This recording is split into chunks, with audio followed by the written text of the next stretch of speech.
Hi everyone, it's Jerry. I have an excellent game to share with you from the 2022 Tata Steel Challengers.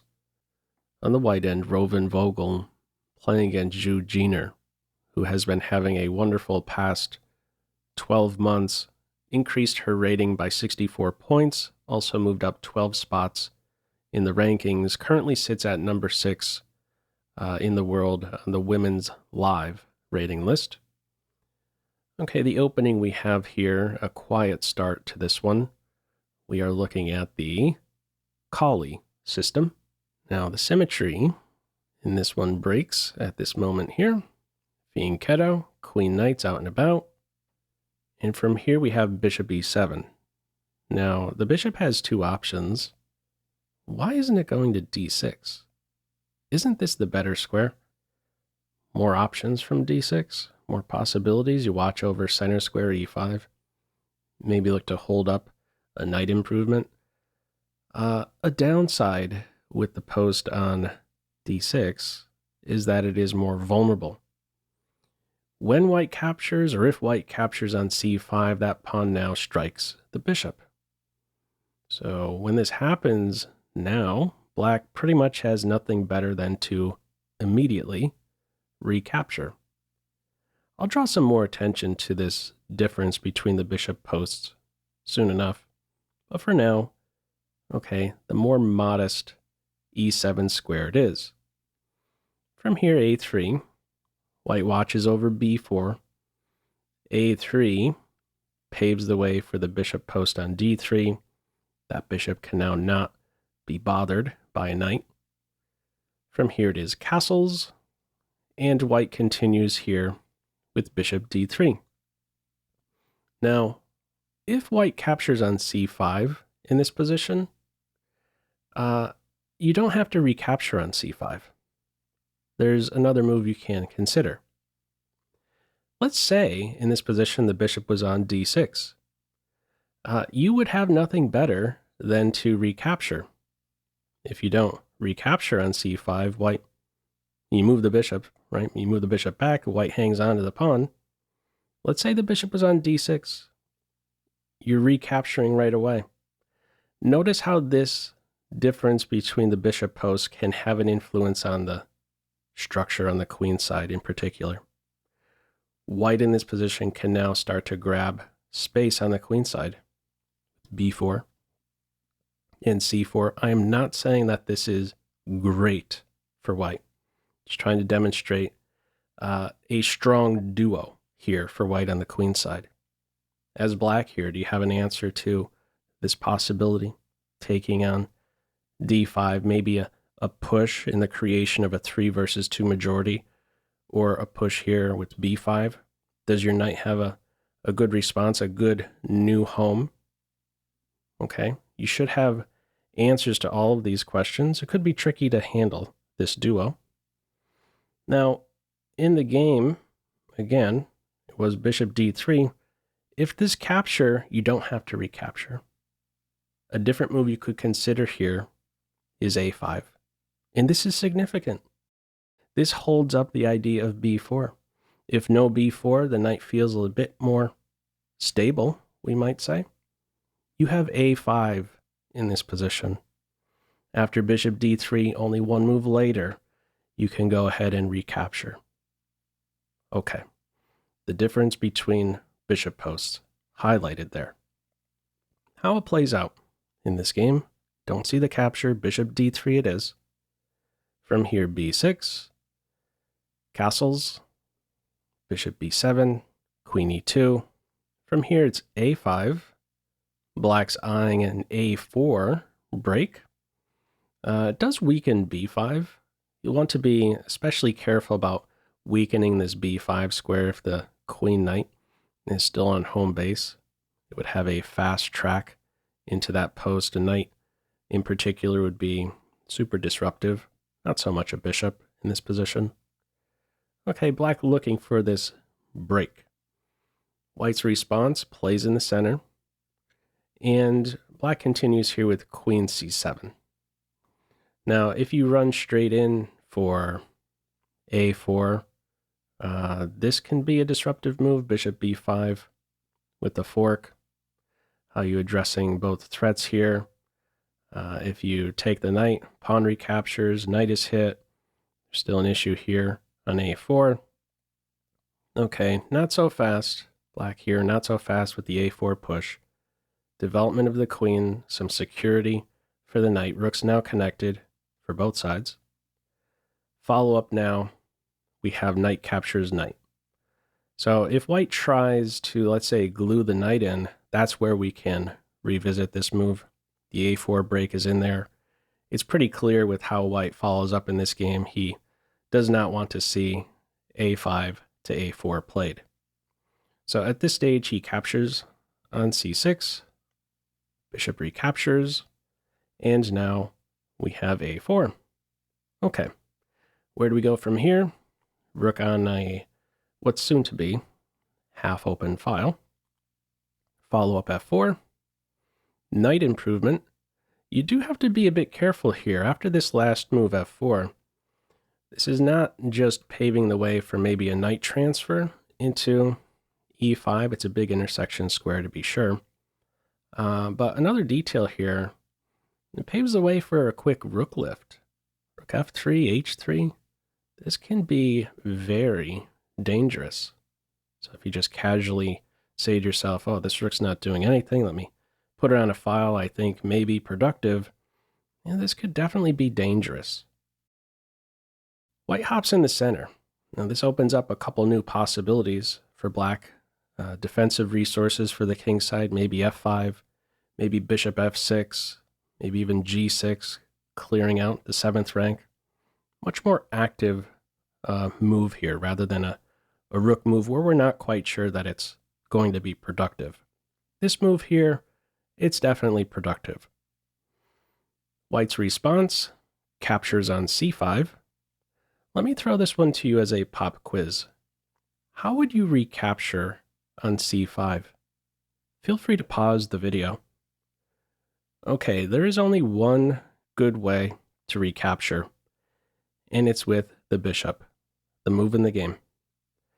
Now, if you take with the knight, you are lost.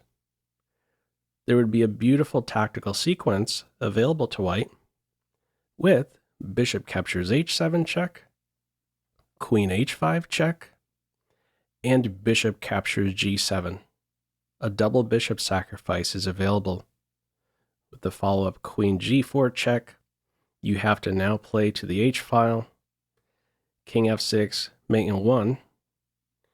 After you go to the h-file from here, there we go, rook up and over. This is winning for white.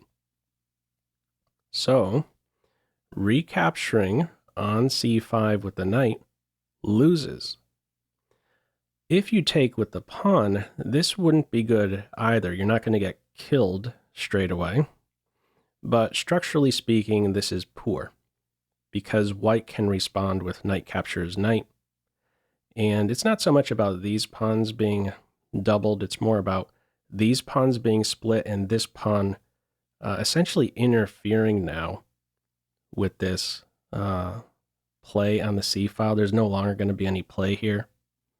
With this sequence, with this recapture on c5 by the pawn, it makes this earlier rook c8 meaningless. It's not going to be productive on the c-file now.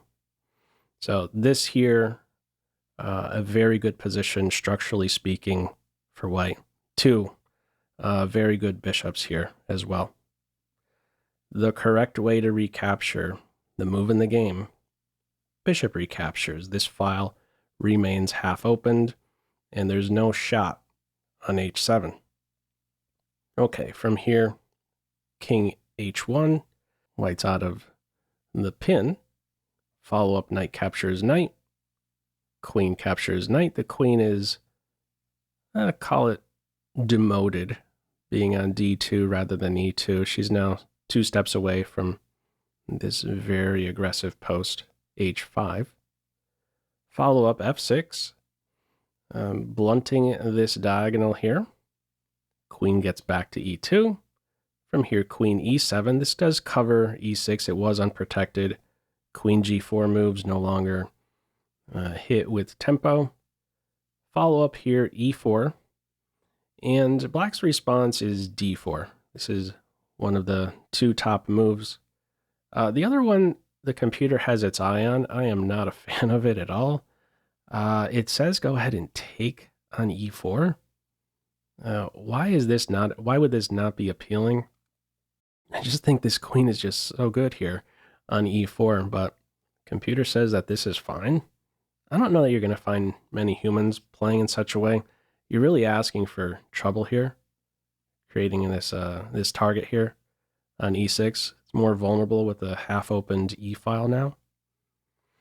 Okay.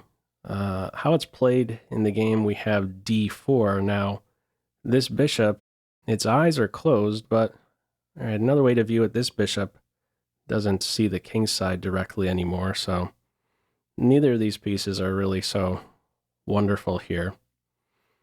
Follow up, we have f5. This diagonal is ready to open up. Black throws the king in the corner as well. Follow up, queen h5. Now, nearby for white may be the idea to take on e6 or push, possibly switch that move order. The point being, this diagonal is ready to open up, and black's ready to converge on h7 for mate. So black initiates the exchange on f5, very timely here. White recaptures with the pawn. That pawn becomes fixed. No worries anymore about that diagonal opening up. If the rook recaptures, that's losing, runs straight into g6, fork. So the pawn recaptures. And from here, rook f to e8, closed file to an open file. This rook is productive here still. Stay on that half open file. This is the better way. Forward here. Follow up, rook lift. Now, right around the corner, there's rook h4. And what are you doing to defend this mate threat on h7? You have to be very precise here. White's going straight for the throat, forming the battery on the h file. Do know that trying to defend your king with h6 is too flimsy. You're asking for trouble. This here being the trouble. Bishop taking a step back in a sacrifice on h6. That will be a disaster. So let's see how black keeps white preoccupied. Targets the sensitive g2 pawn. Plays queen b7 here. That is top. There is no back rank problem here for white. Queen check, rook can take, rook recapture. White has that intersection square on f1. Rook can block in the end. So that's not working. At the top, queen b7 it is. From here, queen g4 is played. If white ignores the threat on g2 and goes straight for mate, I want to show you a beautiful tactical resource that is available to black. These bishops here. Let me put this one on. Let's see what this looks like if white ignores the threat on g2, allows this capture. Follow up, black has h6. White is not there just yet. But let's say white goes there now. This is getting serious. Sacrifice right around the corner. But black would be on move here and has bishop f3 in this position, no g-pawn around. The square now available. Queen g6, and now check out this follow-up flashy rook maneuver. Can pivot on e1 and now e2. After the rook is captured, there would be this follow-up discovered check. Let's say the king moves here, bishop captures bishop, black has their own threats. Queen f3 for mate. Okay, this here winning for black. That's a pretty slick sequence to be sure. White has to respect this threat here on g2. Cannot go all in. We have queen g4. Defensive g2, maybe hinting at the win of the d pawn. Black provides some defense over d4. And from here, rook g1 is played. Now, if white takes on d4, in the end, what's going to happen? G2 falls next. Black is winning this. So, what we have here, rook g1.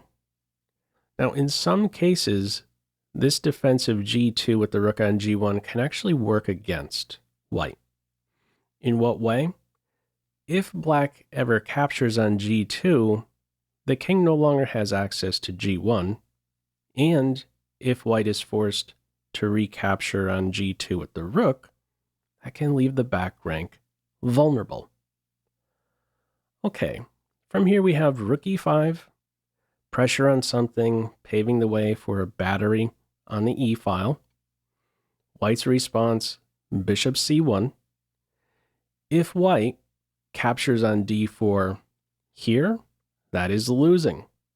2, bishop captures bishop, rook captures bishop, and this is where we can see the tactical shot on g2. If rook captures bishop, there we go, rook e1, and next up, mate. And if white has to take with the queen in this position, then we exchange queens and take the rook next. Black is up the exchange.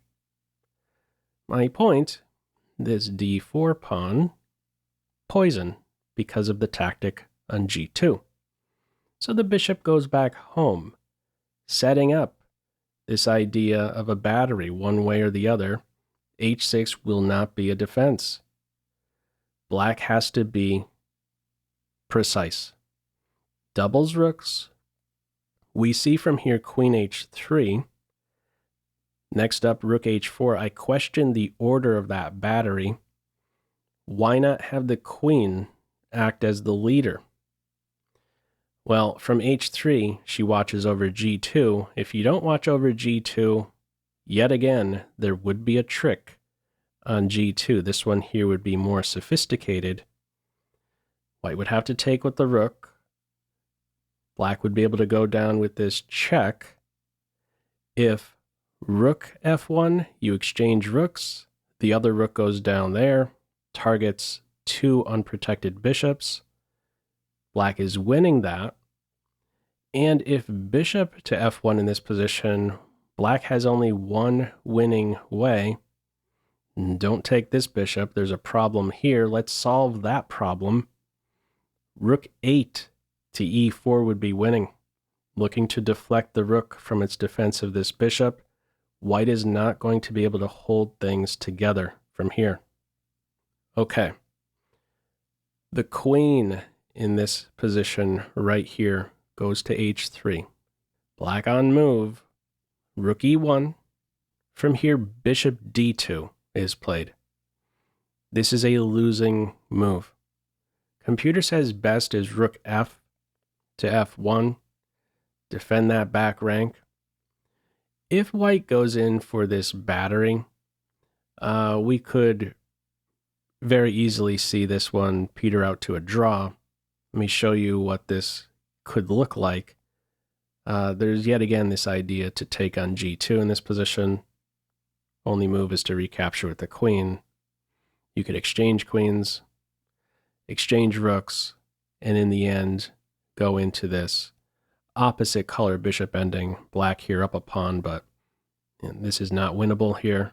The opposite color bishops, everything is glued together with this light square bishop. So we could easily see a draw if white immediately goes for this battery. Instead, we have bishop to d2. Pop quiz. How would you respond here? Feel free to pause the video. Okay, there's only one winning way. Black finds it. It is with rook 1 to e2. Now, I believe before going for this move, black had to see several moves deep. Had to see excellent offensive moves, some defensive resources. Let's see what this looks like. From here, we get bishop captures rook, rook captures bishop, rook h4.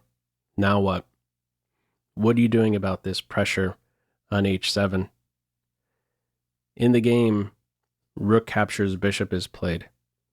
If h6, there's bishop captures h6. Not winning, however. Only good enough for a draw. Let me show you what this looks like. Why h6 wasn't played here. Bishop h6 would be there. Bishop captures g2 is there. You have to take with the queen now. Rook captures bishop. You get the back rank mate immediately. Queen captures bishop. Rook captures queen. Bishop captures g7, double check.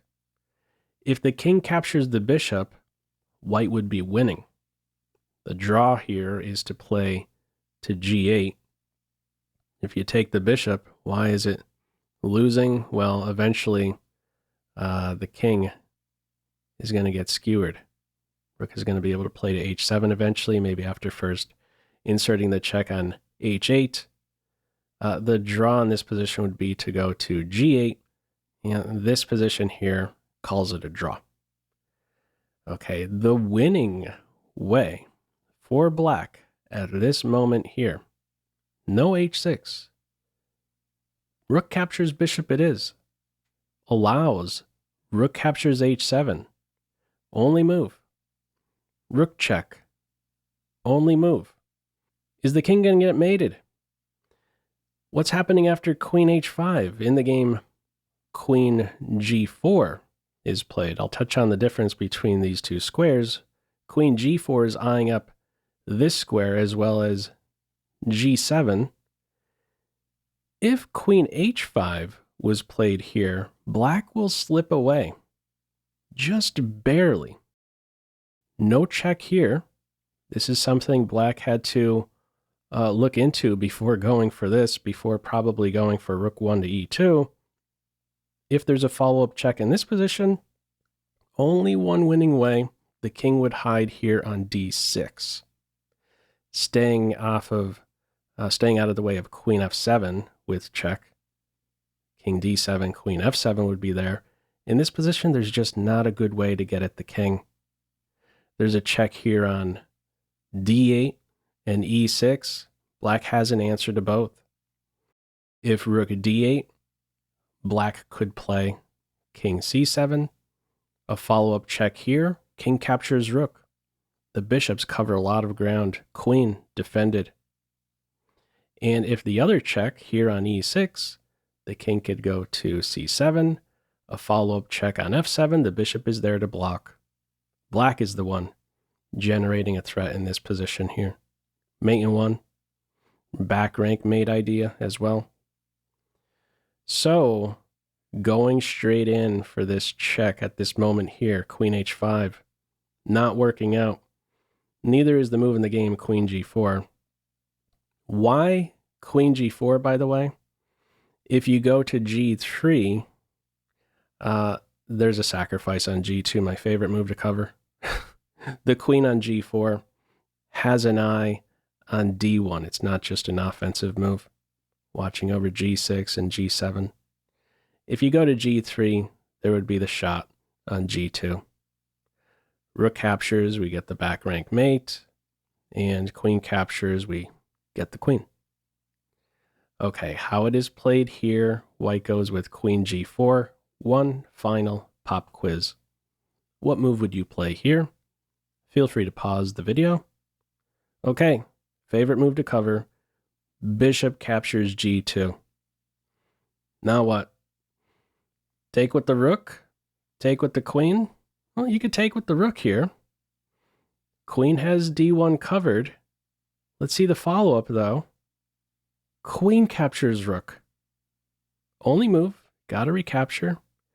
And now we don't take the queen on a light square. The check is inserted. Queen has to block. Rook captures queen. King captures rook. And d3 ends the game with the discovered check.